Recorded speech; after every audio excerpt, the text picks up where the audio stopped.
And we are live. Welcome, everyone, to another edition of Deconversion Stories. And today I'm talking with someone that I met on Twitter a little while back, and her name is Bethany. I have a link to her Twitter below in the description, also to her blog site as well below, so you can check that out as well. I don't think you have a YouTube channel, do you? I do not. Okay, that's why I tried to find something, but came up blank. So I figured I might as well put your blog site there for people to check out as well. So, Bethany, what I do here is I talk to people about their journey away from faith and beliefs, and sort of what led them to become the atheist activist, I guess, that people end up becoming. So, why don't you take us back to when you first started sort of thinking to yourself that this stuff can't really be true, and take us on that journey to where you are today. Okay, so for context, I was raised in a really strict conservative household. We were probably most recently, I was in a Southern Baptist church when I was a teenager. So if you can imagine anything like the satanic panic of the 1980s, that kind of stuff was banned in my house.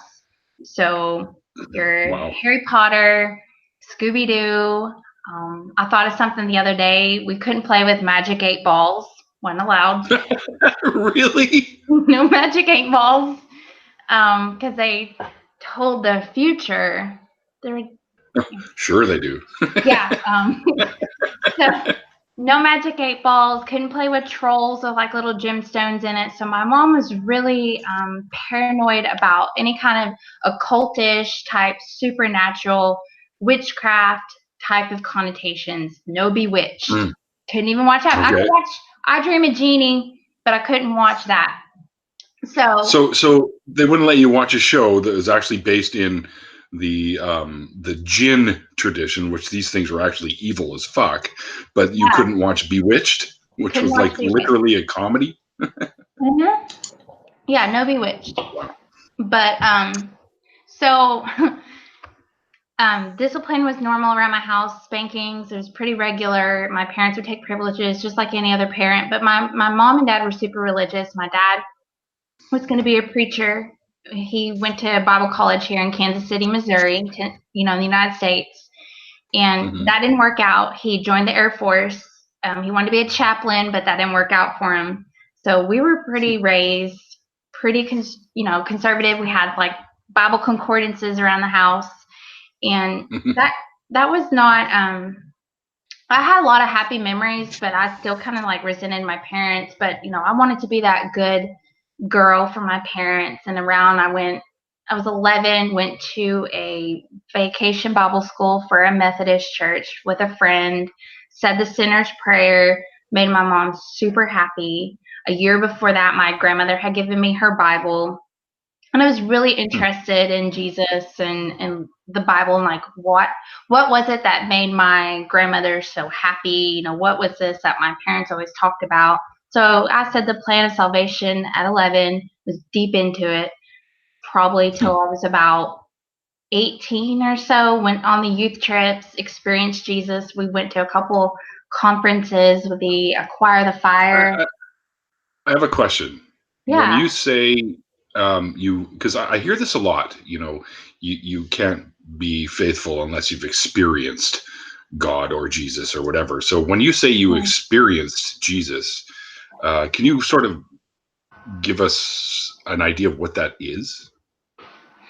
Oh man, and it's that trope of it was a feeling, being in with a community, thinking that you read scripture and you get this emotional tie to it. You get that emotional feelings when you're singing the hymns, and just I don't know, you're kind of in the moment, just like the Acquire the Fire. Like it was really intense and tearful altar calls. It was all pure emotion, nothing really of substance, and a lot of mine was people pleasing, trying to make my parents happy, trying to comply.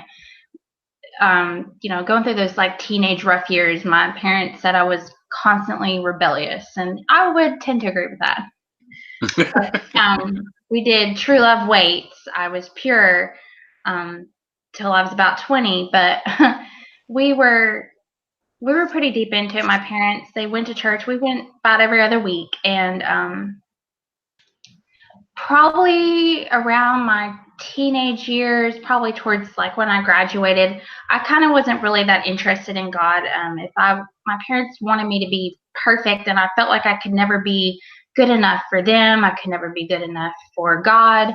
So I kind of just drifted away, and I'd stopped praying probably around 18, 19, just kind of stopped kind of wanting to be involved because there was a lot of pain associated with it. Like you would ask for forgiveness, and it never seemed like it was enough. You'd feel good for a little bit, but then you're back in that cycle. And if anybody's ever read The God Virus by Daryl Ray, it's that same cycle. It was that all the time for me. I have not. I will check that out, definitely. Yeah, it's I'm right really. now currently reading Alpha God by Hector. Yeah. Shit, his last name isn't coming to me right now. Garcia. Yes, thank you. Hector Garcia, whom I had lunch with in Texas when I was down there with Anthony Magnabosco. We went for some Mexican food and had fajitas and stuff. It was pretty good. Wow. Yeah. But yeah, my mom wanted me to be this like pious Christian girl. Didn't want me to get married unless it was a Christian dude, and we still got married, but like I kind of put God on a shelf after I got married, and that was in 2007. Didn't really think about him. Was working. I was on my own with my husband, and we were never really interested in going to church, and I just didn't really have any need for it. So I was kind of already living a life as if God didn't exist. Didn't feel like those real guilty feelings. That didn't it didn't come back up until I had my first child. And my parents and I had a huge falling out, and that was in 2015. And we had like a babysitting communication type, mistake, and just basically the shit hit the fan in our relationship. So I went to go get counseling at a Christian counselor, which I didn't know at the time was going to be a problem down the road, because after I worked through all my codependency and relationship issues with my parents, that took about 3 years. And then my husband and I were talking about disciplining my kid. He was almost 3, getting into 3. So threes are hard. They're fucking awful. Everything about them. But it's all developmental. They're supposed to be little bitches. That's just the way they are. And my therapist wanted us to get on the same page with discipline. And I decided, like, I'm not feeling this. I was spanked all the time as a kid. I didn't really want to confront this. And the more I read about it, I was like, you know what? I really think this is based in religion. And so I started kind of going down this rabbit hole of YouTube, trying to like find out more about maybe like secular parenting, atheist type parenting. There's not really like they have some secular resources here and there, but it's not really not coherent, as I guess, well, as like James Dobson, like, you find your websites. But I was on this like YouTube journey, and I was going the TED Talks, reading the studies, and I'd pick fights with my therapist and be like, science doesn't support this. Why do you want me to use something that's biblical versus here's what the evidence is? So I would start to think about God in that way. Like, why would God prescribe spanking and that kind of discipline if these problems come up down the road in science with behavioral issues and anger and all this, angst that you end up having, and people like, that's their whole career. And I started learning more about child development and stumbled upon Seth Andrews' satanic panic videos and some of his videos. And I started thinking, you know what? I don't really think I believe this stuff anymore. And I had to face it at that moment. And as I started kind of realizing that and untangling that, it was about March of 2018. And I started telling that to my therapist. He was not very receptive, being a Christian counselor. Of course.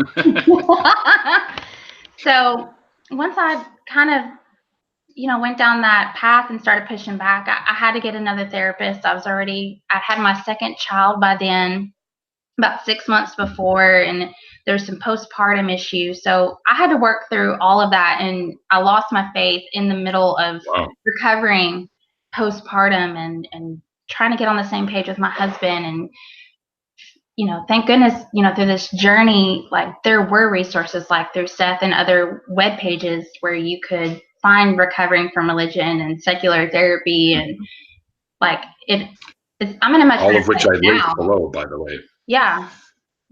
I always add those links and the Clergy Project down below for any recently deconverted people if they're having problems. Yeah, They're and great like organizations. I had no idea that something as an issue like discipline was gonna make me face these issues, because I had always been spiritual but not religious. Kind of never really had faced it until then, but it was. What do you think hard.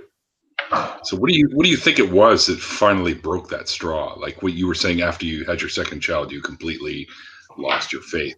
So what do you think it was that that drove you to that point? I think it was just God. It was so many things. I mean, it was a little bit of the discipline. It was a little bit of like hearing the scripture stories and not really driving with it. Maybe even like the problem of evil, like why would God allow all these things to happen and nothing Well, ever according to be the Bible, done? he created it. Yeah, and it was, to me, it just felt like a cop out. His ways are not our ways. To me, didn't didn't resonate with me anymore. It's like, you know what, I got a fundamental problem with that now. So Understood. yeah, It's actually one of the reasons I like Hector's book, is he points out just how God seems to act in the same way as our hominid ancestors, the primate instincts about tribalism and just anything to do with our instincts seem to reflect through this deity as well. In the old days, where the controlling of women, the sexuality stuff, all of that stuff, because it stems from primal instinct. So it's amazing how some omniscient being, omnipotent being could even have these types of behavioral type patterns, I guess you could say. yeah. And too, like the weekend before, I kind of was toying with the idea of like, oh my God, I'm an atheist. This is before, I think it was Easter. It was the weekend before Easter of last year. And I left my therapist's office that Thursday puzzled, because we were talking about, I was telling him about like where I was, and I was kind of exploring these beliefs. And he had this story. He talked about that NASA had found a lost day in time. And he goes, don't you know that NASA took the Bible and discovered that they couldn't figure out like why their computers weren't calibrated right. And so they had to look at the Bible, and they said they found this lost day in time in it. And they said like where God had stopped the sun in the sky. And that's where they found it. They used the Bible. Did you know that story? And I'm like, okay. So then I'm like on the internet, I'm snoping it and I'm looking it up, and I'm like, this is fake. Like, you're going to pull out that, and that's going to be what you're trying to convince me to hold on to my faith, to hold on to God, and Pascal's wager, and what if you're wrong? And I felt like I was being bullied in therapy. It was crazy. And we had a really good Wow. relationship, and I'd worked through a lot of my issues, because I don't even talk to my parents anymore, and it has nothing to do with religion. So, Really? Mm-hmm. Have you admitted to them that you consider yourself to be an atheist now? They have no idea.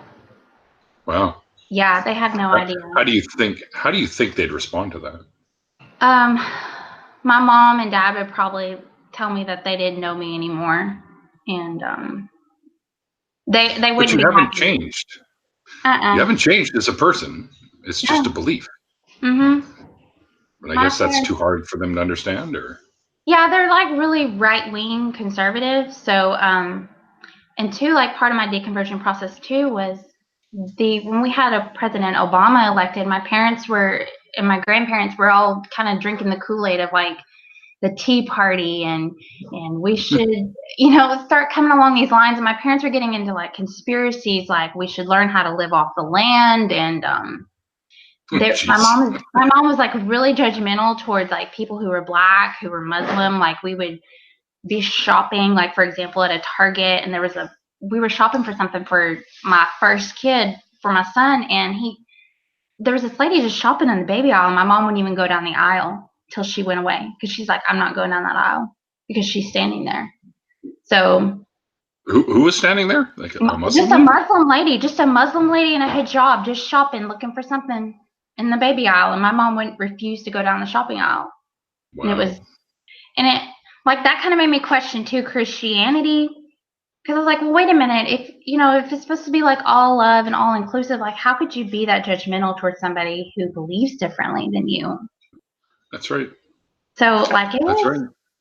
tons and tons of things, and it's just bizarre. Like, and I hear that from like a lot of other stories. But it isn't just one thing; it's like a bazillion things, and you try to like narrow it down, you know?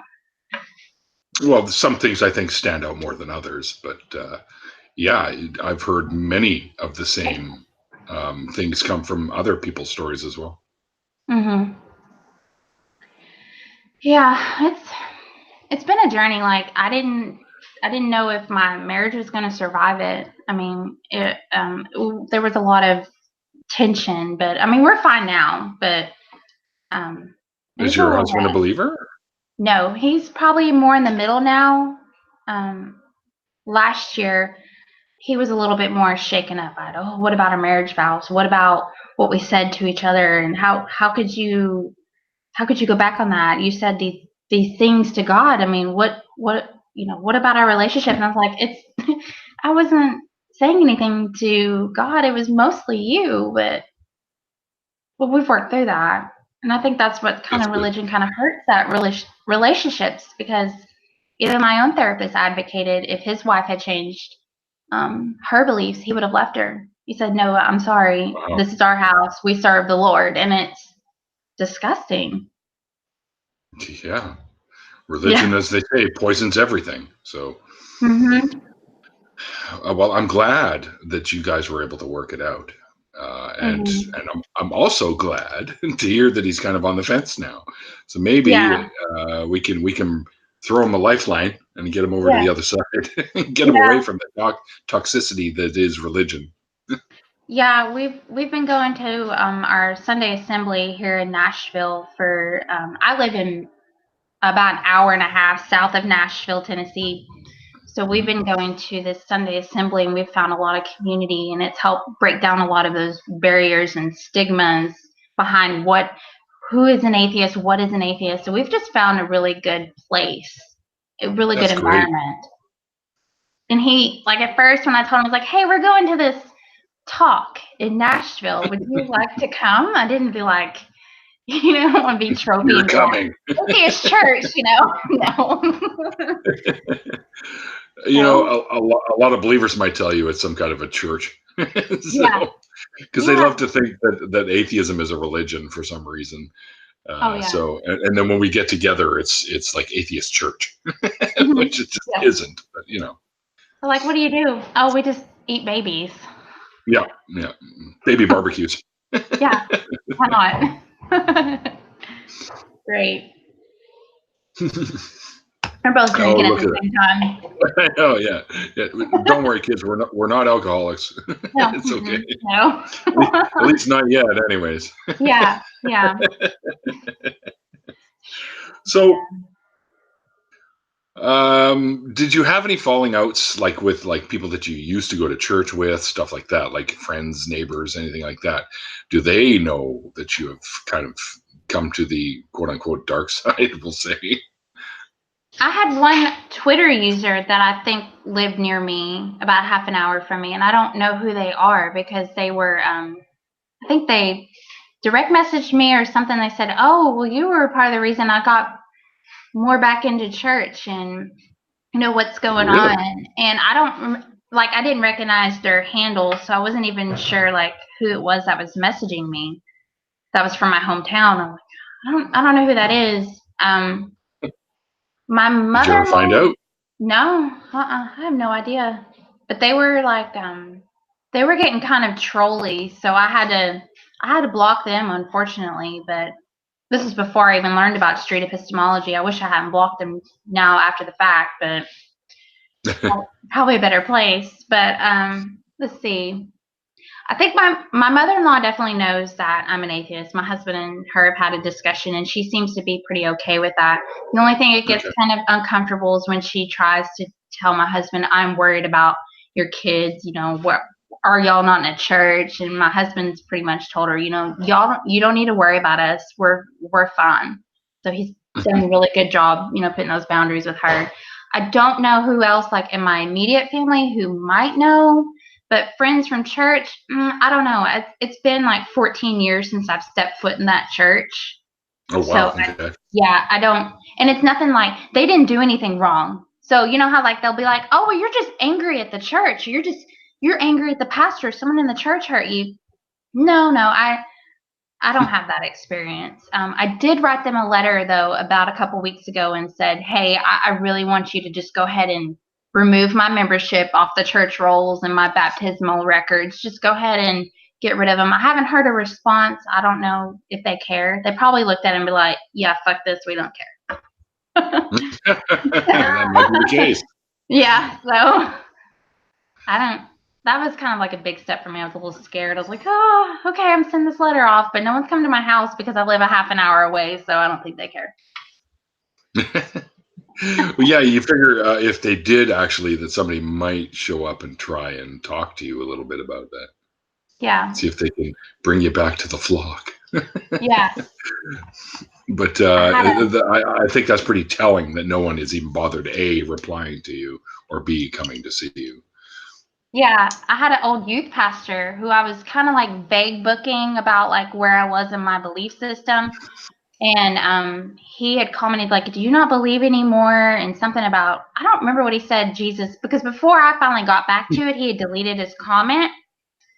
And because he wanted to do the meet for coffee and let's talk about it when the next time they're in town. I'm like, I don't need you to lecture me and tell me what to do, but he never got back with me, so I don't know what happened to him. So I don't know if like people are afraid or they don't care or they're just like, yeah, we figured that. So it's possible. Some people just don't know how to respond to that. Mm-hmm. They may not have dealt with atheists very often. So they may not know how to reply to that kind of a message or respond to you saying, hey, take all my records out of the church kind of thing. They may just be like, wait, what? Yeah. And they can't really understand it or think of a way to handle it or deal with it. Yeah. So I don't know. As more time kind of continues to tick by month after month, I feel a little bit braver. I haven't come out on my Facebook page, but if someone outed me, I wouldn't care. I'm kind of getting to that point. Yeah, I was a little concerned too at first with some of the people that I am friends with, like family and friends that are religious. Most of them have known that I've been fairly on the side of secularism anyways for quite some time. But for me to actually come out and blatantly say, I'm an atheist, I'd never done until quite recently, probably a couple of years ago now. But the moment I updated my profile picture to my new branding with the one you've seen on Twitter, on my Facebook page, everyone was like, oh, hey, look at you. Yeah, so, awesome. I haven't had too many negative things except with a guy I've known since I was like 4 years old. And recently he's like all about Jesus these days. So I'm like trying to have conversations with him, but it's kind of hard to do when he doesn't make any coherent sense at all when I'm trying to talk to him. So I just kind of blocked his ass right now. Yeah. Yeah. What can you do? Yeah, sometimes that's just the way it has to be. Like my brother-in-law and his wife are super religious and very fundamental, very conservative, and like they went on vacation, they got offended by a rainbow flag in Florida.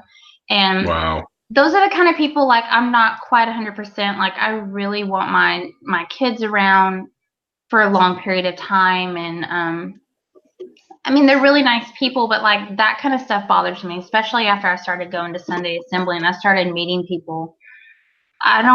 There's probably some people who are gay around my area, but it's definitely more obvious in Sunday assembly, like, because it's just more inclusive.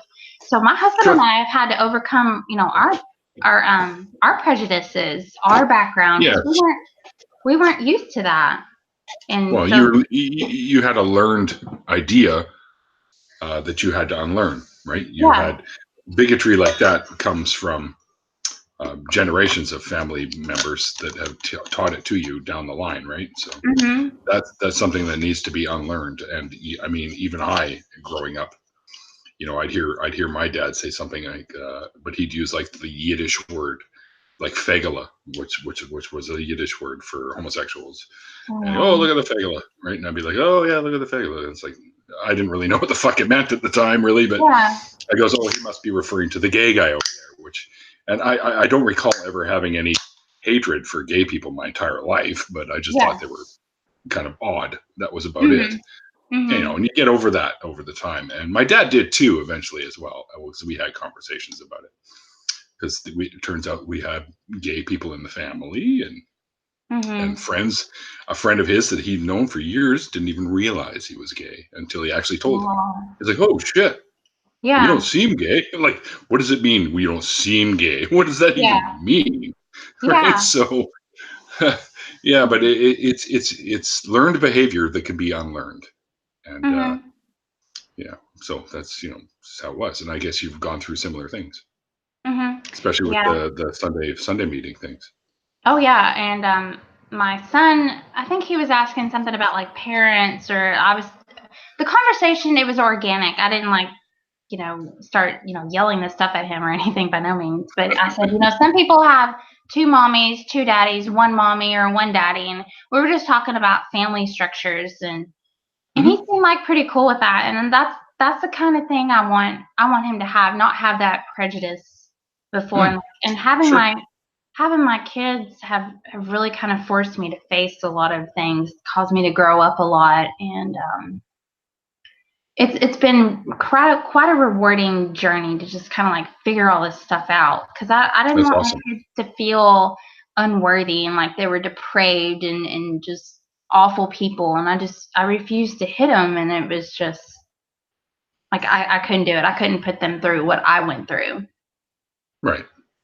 So Yeah. You and I both. Well, I'm a little bit older, but we both grew up in times where spanking your kid was sort of the norm. We'll say. I mhm. got my ass whooped a few times. Yeah. Right. So, um, but that's just the way it was then. And Mhm. not that's not me trying to excuse it as being normal, because I don't think anyone should be beating on their kids for any reason. I Mhm. don't. I mean, if your kid is acting like a shithead and you just kind of go like this in the back of the head, and go, "Hey, smarten up," not Yeah. like not hard, just a little Yeah. tap or something. Go, "Hey, whoa, smarten up," and then the kid Yeah. kind of goes, "Oh yeah, I guess I'm being a dick," right? And, Yeah. then that's something. But to actually, throw him over your knee and hit him with a belt or something, that's just ridiculous. That's Mhm. unnecessary. There are much better ways of disciplining. But Mhm. that's what they teach. That's what that's a biblical teaching. Old Mhm. and New Testament, right? Yeah. Don't spare Yeah. the rod, all that shit, right? So, Mhm. yeah, so that's why these fundamentalists probably still practice that shit, and I feel kind of bad for those kids. But what do you Yeah. do? Yeah. Yeah, and it's insane. Like I have Oh, a friend who just gets kind of triggered by that kind of, or like when she has her conversations with me and tells me she has a wooden spoon in her purse, I get kind of triggered. Like that bothers me, and I'm like, oh, why would you do that? Like, ugh, yeah, exactly. like, Sorry, I just noticed that a friend of mine that hasn't been around much lately is in the chat with us. Oh yay. His name's Don. He's also known as another freaking atheist on YouTube and Twitter. He's a good guy. He lives in my province. He lives up a little bit up north there in Yeah. Kamloops. Only place that had a marijuana store you could go to when they first legalized it. Oh, okay. Lucky bastard. That's so funny. I have found so many great content producers on YouTube. I had no idea like YouTube was that cool. I had no idea. I was like, what is this channel stuff? And I use YouTube, to look up viral videos, and that was like the extent of it. Now it's like, okay, I'm watching the Atheist Experience and Talk Heathen Yeah. and like this and Shannon Q and non sequitur show, excuse me. And like I'm dying over like, like the dumpster fire channel. yes, like flat Earth debates on Saturdays, or like my husband's like, what are you watching? I said, oh, a flat Earth debate. He goes, oh yeah. Why? Why? Why do you want to watch this? I don't know.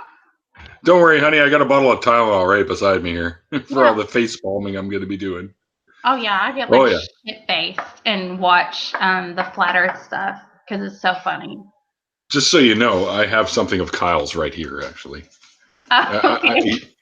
I have something that he bought it while we were down in Texas. It's one of them selfie sticks that you can plug in, and he I guess he lost it or left it somewhere, and I found it, and I was like, wait, isn't this the one that Kyle bought? So Kyle, if you're watching, which I highly doubt, he never watches my show. He was on my show, but he never watches my show. I have your selfie stick. That is so funny. We're like, damn it, and probably got another one. Maybe he did. I think he just bought it for use for the time we were there, and he might have actually just left it behind on purpose, and I just happened to stumble upon it. So I guess I've got a selfie stick now that I've used like so never. Awesome. Yeah, like me, like, what do you do with it? Okay. Like, I have no idea, like, what's going on half the time. Like, I'm kind of like, when you have to, like, YouTube again, you have to, like, YouTube stuff for, like, technological stuff. And I'm like, I'm 33. Like, it shouldn't be this hard. The great thing about these things is I can now take pictures of my butt. Yeah, there you go. Why not? Nobody wants to see my butt, trust me. No. And like cats over here like jumping in my cabinet. Like I was, be surprised if he doesn't like walk across my keyboard here. Cats seem to like to do that. I think it's the heat that those things produce, and then they kind of curl up on your keyboard and they start hitting all the keys and stuff, and you're like, oh shit, that's not what I meant to say. Yeah, it's like, get off. Yeah, so I don't know, it's been one hell of a journey for the past year. It's been crazy. Crazy. I hear that a lot, that because it's almost like you're becoming a new person, right? Because our beliefs that we've held for so long, they're deep within us, and when we finally let go of these sorts of ideas and ideologies and stuff like that, we literally do change. It's like shedding the skin or something. Because now, you're still you, and you still have all your experiences and all your ideologies, but you're just giving up the bad ones. That's what I consider religion to be. It's just bad ideas. And over centuries, it's been proven to be that's the case, because they try to take away rights of people because they think that that's the way it's supposed to be. They want people to live in some biblical law or biblical rules, just like Sharia law. And you hear all the Christians going on about, oh, Sharia law is terrible. Well, take a look at your own bullshit, all right, before you can call theirs out. It's the same thing. It's just a different label. And when they start putting laws out like the anti-abortion laws and what do they call that? The heartbeat law or some shit like that. Yeah, the heartbeat bill. And they start saying that they can't have trans people in the military. And it's just like, I think anyone, no matter who they are, if they want to go out and defend the country, they should be able to. Yeah. And I think limiting that is you're actually cutting off your own feet or legs or whatever. Yeah. Yeah. Right? So awful. How do you know you aren't going to need that extra handful of soldiers, right? Yeah, exactly. But that's what these ideologies do to people. They can they just make them think in these bafflingly stupid ways, and that's why I do these shows, is hopefully to turn people, or people that are having doubts will finally say, you know what, look at these people, they turned out okay for the most part. I've had some pretty heartbreaking stories on here before, but for the most part, people turn out okay, and in my opinion, you give up these bad ideologies, then you're actually a much better person in the long run. So, and I hope that it helps people to become those better people. Yeah, and I think it does because it makes you feel like you start to see things in a more nuanced way. You start to see those Yes, grays. And as before, like when you're in religion, you need to see it only in black and white, good and that's right. evil.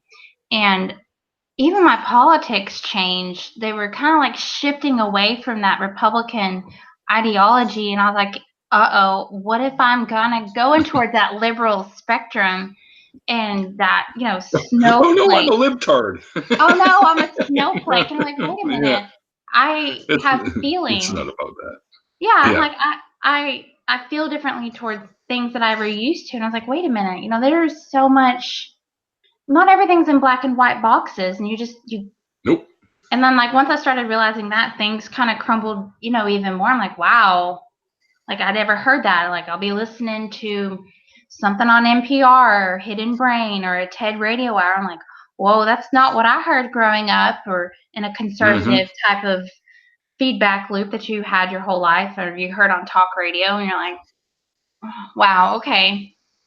So it's like I'm learning all of that. It's just kind of been a nightmare. And I feel like sometimes I'm still kind of struggling with that binary thinking, but I think that's just going to come with time. It will Yeah. eventually. I mean, Yeah. it'll. You'll grow as a person, I think, and I Hmm. think coming out of that type of belief system into something that's a little bit more accepting and open-minded, it will help you grow for Hmm. sure. Yeah. Oh, yeah. And you've got a whole community of us behind you if you ever need to talk to people. Oh, yeah. I mean, I know all the good, like Shannon Q, for example. I mean, she knows all about these kinds of things, and she's a great one to talk to, and she always has time for anyone that wants to talk to her. So Yeah. She seems really nice and really super like down to earth. she is, except she spilt wine all over me when she ran and gave me a big hug when I met her. So. Oh, okay. Well, like awkward. So yeah, yeah. Well, no, she didn't do it on purpose, obviously. But she ran. She was already kind of half cut when I got to the hotel, and she was just like Neil, and ran over and she jumped on me and gave me a big hug. And she's holding her wine, and I guess some of it went down my back. And I go, oh great, now I get to smell like a wino. Yeah. Yeah. Why not? Right. Yeah, yeah, which was kind of fun. That's all right. Yeah, met a lot of really great people down there and became friends with some great creators too. This was at the Dallas one, wasn't it? Yes, it was Faithless Forum. Yeah. Yeah. Yeah, and I even met some of the bigwigs like Aaron Ra and Matt Dillahunty and Seth Andrews, who, by the way, has agreed to come on my show and will be my guest on Monday. So Oh, there you wow. go. Yeah, yeah, Yeah. yeah. I was So you binging guys on watching? it. Yeah, he's got some great content, Yeah. and he used to do this, and actually, he was one of the inspirations for me wanting to do this. Because listening to his shows when he was talking about people to two people about their deconversions, I said, I can do this. I like Hmm. talking to people. I like getting to know people. I'm the guy that likes to make friends because friends are much better than enemies. So Hmm. uh, Yeah, for I just sure. always thought it would be great to have the guy that inspired me to do this on my show, and he agreed to it. Hmm. So Yeah. it's good. It'll be a fun one, definitely. Oh, yeah. And he always says he's like really humble and be like, well, you did all the work. I'm like, yeah, but He is. there's just, He's one of the coolest, chillest, humblest, down to earth people that I met when I was there. yeah. And like his story was just so like the same, and like some of the same terms and the same type of mentality of like how he was raised. And I'm like, oh my God, there's just so many things. Like I thought I was the only one that had that strict of a background with my parents. I'm like, no, maybe not. So that was Oh mind no. blowing and so funny. It's funny because we live in our little bubbles. Yeah. We got our families, and then when we have these sort of these new ideas, we literally do think like, oh, am I the only one that thinks like this? And then you meet literally a room full of other people that have gone through what Mhm. you've gone through, and they have the same ideas now as you. And you're like, oh, and it makes you feel better because you're Yeah. like, I'm not alone in this. I'm not the only one that fell from grace, so to speak, or Yeah. fell from the belief system. There's look at all these people. Yeah. There's so many of us now, and our numbers are growing. Yeah. According to the last statistic, I believe, Now, this doesn't necessarily mean that every one of these people is not a believer in some kind of deity-ish. Like there are deistic people too, I think, but they are non-religious, and that group of people now makes up 1/7 of Earth's population. So that's a huge number compared to what it Mhm. used to be, right? So but some of them still consider themselves to be spiritual, whatever the hell that means nowadays, because everyone seems to have their own definition of what that means. Yeah. But yeah, they don't have like a religious belief anymore. So, and that to me is a step in the right direction. Oh yeah. Yeah. Hands down. Just to kind of, I know I felt a lot better just kind of being separated from it and not having to feel that, obligation to go to church in the morning and go to Sunday Mm-hmm. school and do all these, activities. I And could sleep in. yeah. Yeah. And we weren't like, my mom was raised in like when the church doors were open, they were there. Mine wasn't quite that extreme. We went, but it Mm-hmm. wasn't like that. So I was always jealous of the kids that got to go on Wednesday nights and have the Wednesday night suppers. And I wanted to be that kid, I even went through like a Christian music kick. And like, I'm just going to listen to nothing but Christian music. And my mom's like, why? Because it's pure, Mom, because it's pure, and I don't need to get into secular music. And Bring me some Striper. yeah, I must have been Some Michael W. Smith and yes. yeah. Oh yeah, for sure. I mean, Seth could give you all the band names because that's what he Yeah. used to do, right? I'm guilty. I still love Five Iron Frenzy. That's still like my favorite band of all time. I mean, I even went all the way to Denver when they rebooted, they got back together. Mm-hmm. And they had like a I've heard of Kickstarter. him. And I went on a plane and with my brother, we had a great time. And we weren't even close to religious, the both of us. I'm like, this feels great. Like I've been to like 3 of their concerts. I'll still probably be a fangirl for the rest of forever. But they're not like Nothing wrong with that. heavy-handed religious, like it's nothing like there was one band we listened to, and it was Tree 63 or DC Talk and Jars of Clay. Like their music used to make me super emotional and just feel like a piece of shit for existing. You're Nice. so unworthy. You're so unworthy, and just don't forget that. And they have this like beautiful music behind it, and you're like, I used to think this was normal, and now I'm like, ooh, it's manipulative. Yeah, absolutely. So But that's what they teach you. They teach you that you're born unworthy, and they have the recipe to save you. oh yeah. It's a bunch of hooey. It's just a tool to manipulate and control your life. Good times. Oh yeah, good times. Yeah. Good times. God, my teenage years were like so sucky, but if I hadn't gone through that, I guess I wouldn't be here where I Wouldn't am be who you now. are, right? Yeah. Yeah. And you wouldn't be able to share these sorts of things with people, which is exactly what you're doing here today. Is you're sharing these Mm. life stories with other people, right? In hopes that who knows going to watch this one day and say, "Holy Mm. crap, I grew up the same way, and if she could find her way clear, then so can I." Yeah. And it's a better life, people being without this bullshit attached to you. Yeah. At least I found that myself. So, Yeah. but I've been going through it for years and years and years. I remember being super young and not really believing the stories that I was reading in the Bible. Of course, my Hebrew school teacher was like, "Oh no, these are history," and I'm like, "I don't see any other evidence of this being history." Yeah. So Yeah. I don't know. It's like mythology. I've always kind of considered it to be mythology. So why would this be any different from the Greeks or the Romans or the Norse or the Japanese or the whatever, all their other mythologies? This is the Yeah. same shit. Nothing but stories. Yeah. And speaking of mythology, we had on PBS, there's this travel guy named Rick Steves, and he did a whole travel thing about like the history of Easter. And this is Mm-hmm. before I deconverted too. And I was sitting there watching this, and he's explaining all the backstory of like how the church kind of hijacked it, for the lack of better words, the pagan Pretty tradition, pretty accurate. and turned it into Easter and what it was. And I was like, now wait a minute. I've heard this, but not quite like this, and like getting like the full history and the context, because his was just stating the facts. There was no agenda. And I thought, well, that doesn't, like, if it can be manipulated like that, and they tell you like, oh, you're being so evil and secular by involving the Easter Bunny and all this stuff, and you're like, wait a minute, that's what it was before they got a hold of it. Yeah. So they made it fit for their own narrative, and I was like, I don't know, something doesn't sound right about that. Researching that Well, the egg is a expressness. fertility symbol. And of course, the bunnies, there's the expression, fuck like bunnies for a reason. Yeah, So, exactly. I mean, it's all the fertility thing is what it originates from.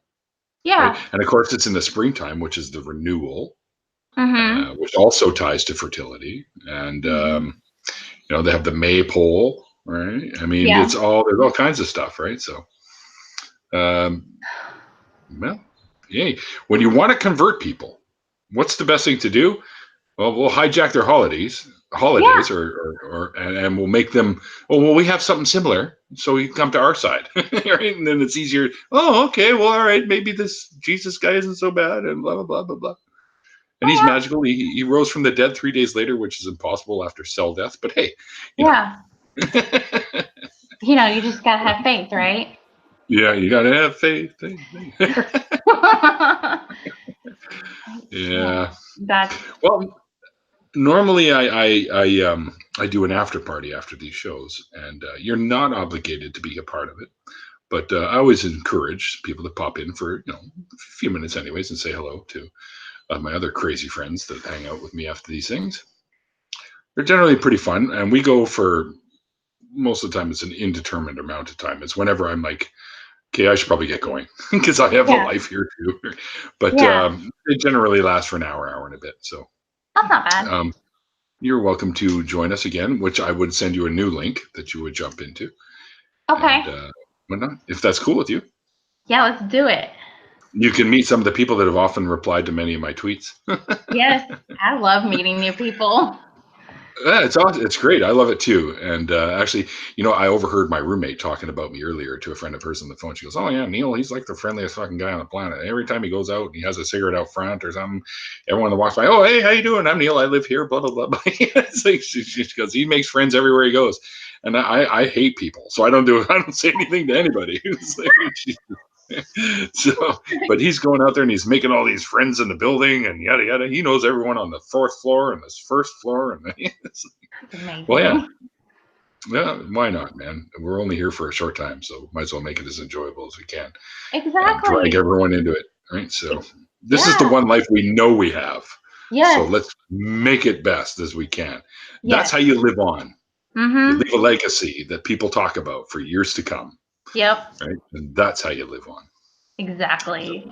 And I'm doing my damnedest to make a pretty sizable legacy for myself, which most people know when they see all the blood donation stuff and whatnot. But anyway, well, Bethany, thank you very, very much for coming on and chatting with me today. I had a brilliant time. Oh, my pleasure. I actually, because we've chatted back and forth on Twitter from time to time. Mm-hmm. And I always enjoy actually getting some little face-to-face time and getting to know these people that I chat with on Twitter a little bit better. So I feel like I know you just a little bit better now. And hopefully you feel the same. Yes, I love it. I'm like tickle pink. I'm just like, ah.